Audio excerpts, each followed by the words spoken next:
Praise the lord. मसीह यीशु में आपकी और आपके घरानों की सलामती हो। मैं एवेंजलिस्ट रूथ सुधाकर और मेरा टॉपिक है हम सिपाही हैं।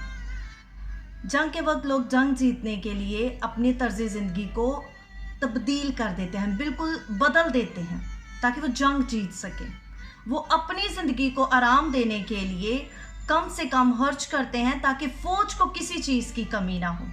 इसी तरह बतौर सिपाही हमें भी मुहतात होना चाहिए कि हम जिंदगी को आराम देने वाली चीज़ों के पीछे ना भागते रहें। अगर हम सचमुच खुदा के सिपाही हैं तो हमने कंफर्ट जोन से बाहर आना है, हमने दूसरों के लिए रखने में खड़े होना है, हमने मैदान जंग में उतरना है। फतह खुदावंत की तरफ से है क्योंकि वो साहब जंग है और यहोवा उसका नाम है। रब्बुल फाज का नाम हमें फातेह बनाता है और हमारे सर पर ताज सजाता है। जब हम दूसरा तिमोथियुस उसकी तीसरी और चौथी आयत में दूसरा तिमोथियुस उसका दूसरा बाब उसकी तीसरी और चौथी आयत में पढ़ते हैं तो लिखा है कि मसीह यीशु के अच्छे सिपाही की तरह मेरे साथ दुख उठा।